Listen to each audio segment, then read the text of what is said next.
Awesome. So, hi everyone. Welcome back to our Memoa Creator Sessions. I'm here with, Sick. oh Hi, my God, everyone. we are so excited. I was telling the Memoa, team members and our users, like, I used to watch you growing up, you and your husband, both your gaming channel and your content channel. So, I'm hyper obsessed. I'm a huge fan. And when you reached out, I was like, there's no way this is the real, like, Dollastic, right? Like, someone's tripping. And I was like, wait a minute. And yeah, no, it was actually you. So, we'll go ahead and get started. So first of all, welcome back. For those who aren't aware, Dollastic started posting their videos and all her amazing content again. So please check it out. We'll do a shout out at the Thank end. you. But yeah, welcome back to the space. Thank you. It's been really, really good to come back and start talking about my passion towards toys and dolls again. It's been really good so far. Awesome. So we'll go ahead and get started with your journey as a collector. So what exactly do you collect? Because I know you collect a lot, but give us Oh, what exactly you collect. Yeah. what do I not collect? So I honestly, the way I like to describe my collection is anything that tickles my fancy. So if I like it, I'll get it. There's sometimes, I don't even have multiple things in that one specific collection. I might just have one thing from that genre, but if I like it, I'll get it. And I might not even know about what this is about, but if I like it, I'll get it because it makes me, whatever makes me happy when I look at it is what I get. But they usually tend to be a lot of dolls and little trinket and minifigures, usually. Awesome. And so, how did you get into collecting? Because I know it's like a big hobby. So, how did you get into it? Um, so I think I've always had like a collector like tendency when I was little. But when I actually seriously started collecting was when I was around 13 years old. I used to draw a lot and I used to go on website. This is when internet used to be dial-up. Hmm. So I used to go on like little websites and look at different people's art and stuff like that. And this one teenager who was around my age at the time, who posted a lot of art, started posting her dolls. And I started seeing her art and then her dolls. And then she started dressing her dolls like her original character.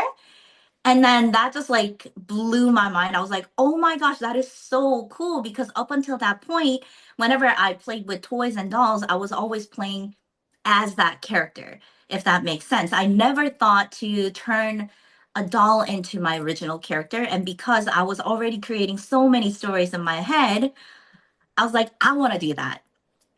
So that kind of just spiraled down to me getting my first doll as a collect part of my collection, which was actually Jenny doll. And I don't have her anymore. So, when Jenny, you're saying Jenny, do you mean like K-pop or like the Jenny and no, like look? Jenny as Yeah. in are you familiar with Lika-chan? Yes, I am familiar with Yeah. Lika Khan. So Jenny is like older sister of Lika-chan.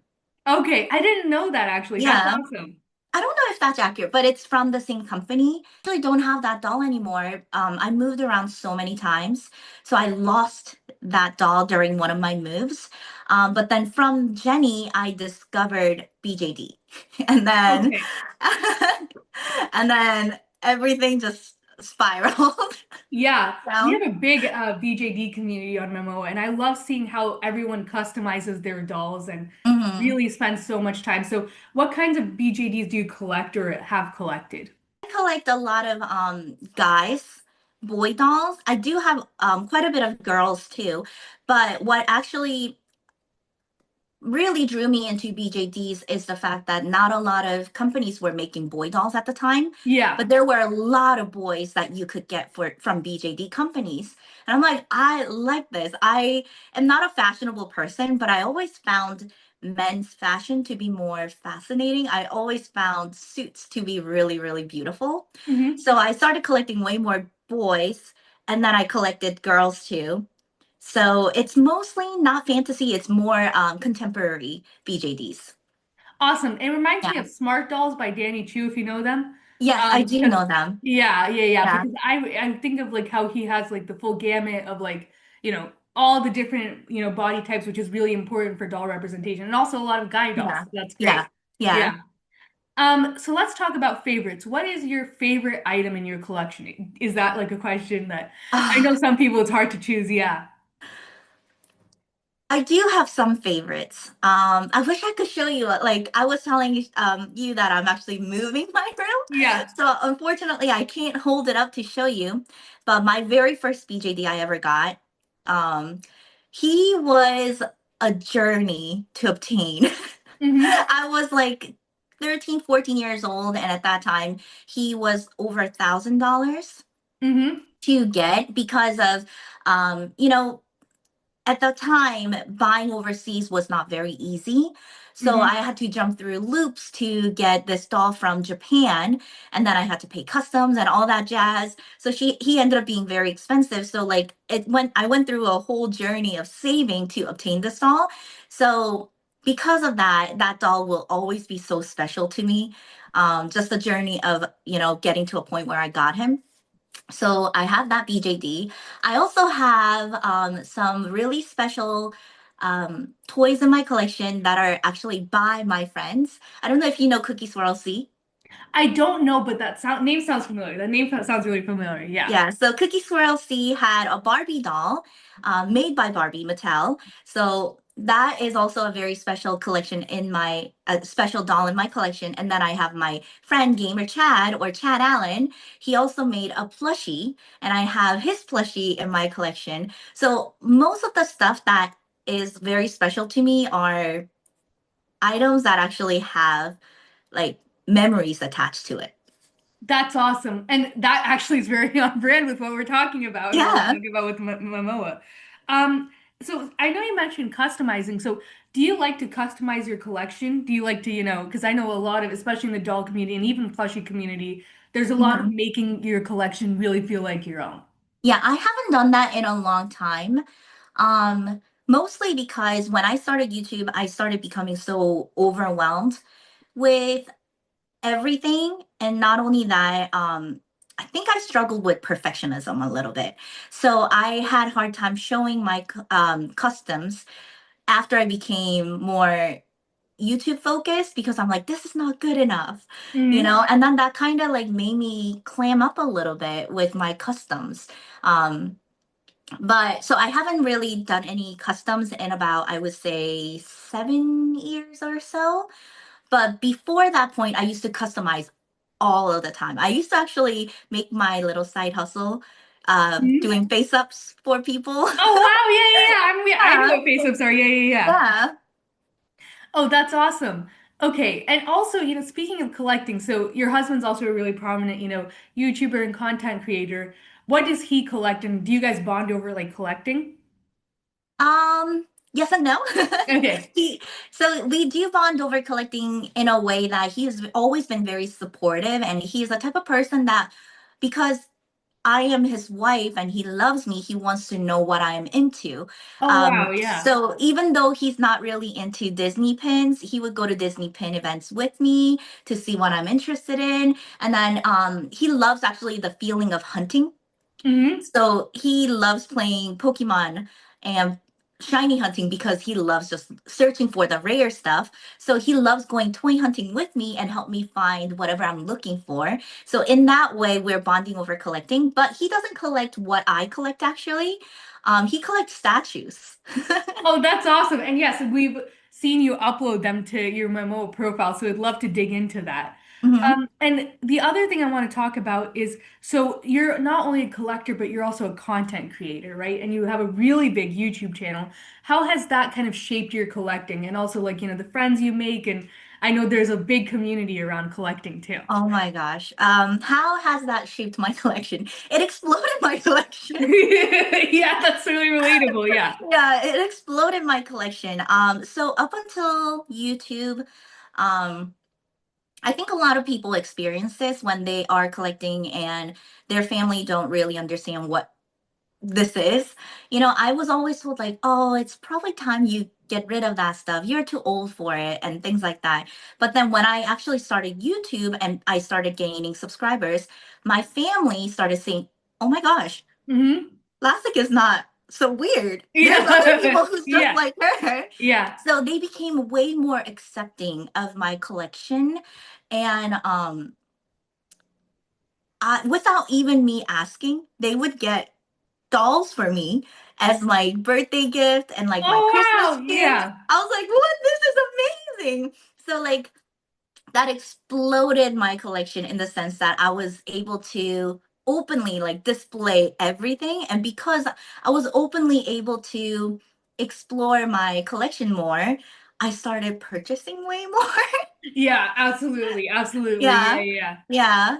But through collecting and through YouTube, I was able to meet my best friends. I mean, I I cannot be more grateful. I mean, I also met my husband through YouTube. Yeah. Oh So my God, yes. yeah, all of my current best friends are all from YouTube. Chad, Cookie, and then I have some friends who are Roblox developers when I used to make Roblox videos too. So it just, yeah, I mean, as an adult, it's so hard to make friends, you know? Yeah. So YouTube made it very easy for me to meet people that has the same interests as me. That's a really great point. And I think about, sometimes we're under the notion that collecting is like limited to these online spaces, but you'll be surprised to know how many people are actually, Yeah, think about my dad who loves collecting watches, or, my brother who has all these Legos. So it all, we're all collectors, whether or not like we openly express it. So that's awesome. yeah. So now getting into Memoa. So you joined Memoa, I think maybe a year ago, maybe before we even came out and developed and launched our first app. So how did you know about Memoa and what drew you to the app? So I found out about Memoa because of a Facebook group. Yeah. I was browsing on BJD Facebook group, and some Mhm. people were like sharing their BJD collection, Mhm. and you could actually upload your own picture, Yeah. which I was like, at that time, I should have actually already have done it, but at that time, I think I was really thinking about logging my collection. I have had my collection logged differently, but living in Florida, we always deal with, hurricanes coming. And I always worry about, oh my gosh, what happens if my collection gets damaged? Like, what do I Mhm. do with my insurance claims? And around that time, we had a storage unit that was on the first floor, and we had a hurricane coming. And I was freaking out. I'm like, something like it might flood my storage unit and I might lose things. And then people like I might need to claim an insurance claim and it might become a whole hassle. So I need to start logging in. And then when I found out about Momoa, I was like, oh my gosh, this is actually perfect. That's awesome. And you mentioned that right as we're actually branching into getting people and helping them with insurance. So Oh, we've that's realized perfect. you're not the first person that says, Memoa helps me, because anything happens when it's too late, right? And Mhm. I don't want to think about all my precious memories and items getting lost in like a fire or at least with like, yeah, with Colorado where I grew up, there were so many fires, like all of the time, right? So Mhm. that's really important, that you mentioned that. And now that I'm gonna share my screen here and open up your profile. Mhm. So for collection, first of all, I love the profile. It reminds me of like a New York sunset. It's so pretty. Yeah. And of course, we see your amazing face here. Let's go through, some of your most important collections and talk more about them. So you mentioned you collect minifigurines. So how did you get into like the DreamWorks stuff? These are so cute, by the way. I just love, uh, first of all, I think DreamWorks animation is very underrated. Uh, one of my favorite movies is actually, dang it, why am I blanking? How to Train Your Dragon? Return of the Guardians. Oh, okay, okay, yeah, Rise of yeah. the Guardians. Have you heard of the movie? No, I haven't, and not yet. Oh No. my gosh. Okay. After this call, your homework is to go watch that movie. I will. I will Rise right of the now. Yeah. Guardians is such an amazing movie, but it's impossible to find merch for that Yeah. movie. In fact, I am surprised that they haven't come out with a sequel. I'm so sad. So when I realized, oh my gosh, I love this movie, but the only thing I can really find are McDonald toys, Yeah. I decided, wait, whenever there's like DreamWorks, I'm going to collect it Yeah. because I tend to love DreamWorks movie and they don't really make too many merch out of them. So that's how I started collecting How to Train Your Dragon minifigurines. First of all, they're adorable. Hmm. Second of all, they're dragons. Yes. I can see they're so cute. Yes. They are.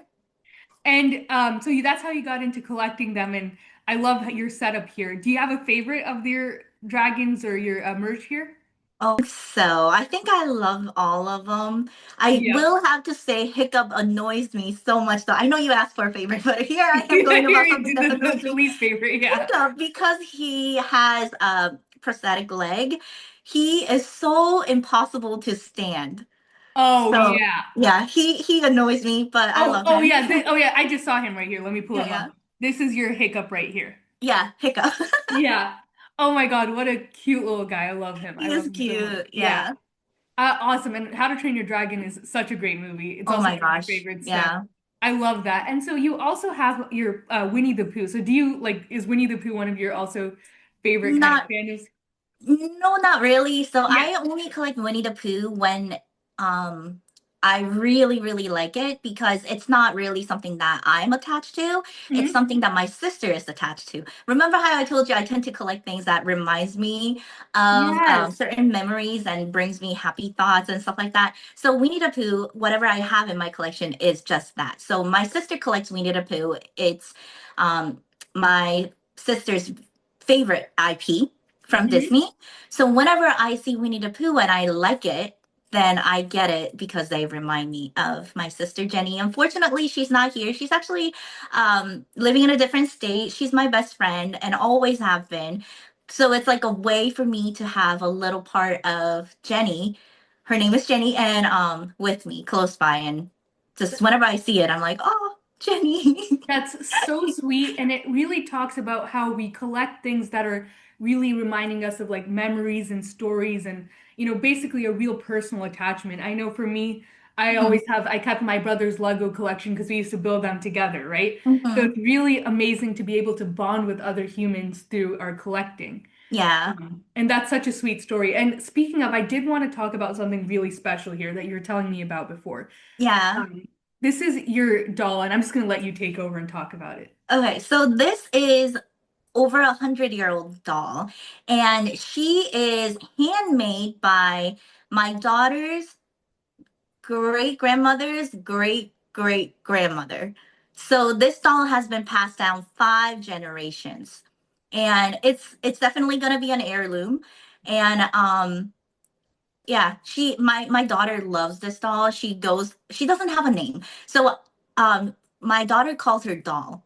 And Oh, every time she wakes up, she's like, doll, doll, doll. She goes and grabs the doll and sits her down, plays tea party with her. And it's just, you would not believe that this doll is over 100 years old I because was it's going just, to say it looks yeah, new. It yeah. looks new. Wow. Yeah, it was handmade by, a family member, and I'm going to do my everything possible to make sure that this doll is kept in good condition so that when my baby is old enough to, have her own collection or I don't know, I don't even want to think about it. She's not even 2 years old. But when she does move out, she can take the doll with her. That's amazing. And I love how Yeah. you're able to digitize it. So not only, for your family, but all of us get Mhm. to celebrate this really special Yeah. day. Yeah. I put a favorite on here so I can remember to come back to it. And you also have your husband Ryan's collection here. So Hmm. do you want to talk about anything that stood out here or any of your favorites from this pile? Honestly, I love every piece from his collection. To be honest with you, I wasn't able to log everything of his. He has a Yeah. lot of statues, so I was only able to log whatever is my favorite. I'm looking this way because I'm looking at them. Yeah. Whatever is my favorite from his collection. He grew up with this game, Jack and Daxter. I've never heard of it, but this is the game that he used to play with his brother all the time when he was growing up. So when he decided that he wants to collect statues and found out that they made Jack and Daxter statues, he started looking for them. So some of them he bought secondhand. Some of them I bought secondhand for him for his like birthday or Christmas. Um, yeah, and we love them. It's just I love the fact that it also is something that whenever he looks at, he can think of his past, his childhood memories. So Amazing. And yeah. you photographed them so well. A huge part of collecting is photography, and I'm like, wow, these look really professionally shot. Awesome. iPhone. iPhone, yeah. iPhone. That's amazing. And when I'm looking at everybody else's collections, it's like, wow, how awesome is it that we all get to share our special memories and stories? And I always like looking at, because I looked at your collection, I'm like, maybe I should start getting into the DreamWorks stuff too. I Mm-hmm. love them, and Do I honestly it. don't have enough minifigures. And I'm gonna watch the movie that you told me to, and maybe I'll start collecting merch from them too. I will. Yeah, yeah. Awesome. And so, as we wrap up this interview, I want to ask, do you have any words of advice or any like personal anecdotes you want to share to other maybe content creators or collectors getting started on how to like find their voice and finding their community online? When it comes to content creating, mm, now that I'm coming back, I have Yeah. a different perspective, I think, because when I started my YouTube channel, it literally was out of desperation because I just wanted to find other people to talk to because I was so lonely, Hmm. So, and then, throughout my YouTube journey, I won't lie, I will be real with you. Like sometimes, you lose that, you know, connection with people because you used to get 5 comments, 10 comments, but then, all of a sudden you're getting hundreds, and then sometimes it gets just overwhelming. Hmm. So, when it comes to content creation, just know your core, and that's where I'm coming back. I just really had to sit back and think about, okay, what's my core? And my core was to connect with people. Like, so when I came back and my views were not as, you know, high as it used to be, I'm just so grateful that some people decided to stay and are still watching and still commenting. I don't know, my heart is so full, Shreya. Like Yeah. it's just so, I'm just so happy to be here. And I'm just so glad that, collecting is forever going. Even if I stop collecting at some point, if something happens and I stop collecting, somebody else will start Yeah. to collect and my collection might become their collection. And it just makes me so happy that it will never end. Um, Absolutely. yeah, so stick to that core, like your core love for collecting when you content create, and I think you will find your people. Could be 10, could be 100, could be 1,000, could be million, but finding your people is going to be just so much, like such an amazing experience for anybody who's going to be content creator. For sure, for sure. And I Yeah. will say this, Lastic, Hmm. you have such a strong core community. Your videos are ephemeral. I'll say like it's going to be, watched not only by us and also like, the people that, my friends, our kids, because you've really tapped into like the childlike happiness that comes from collecting and gaming.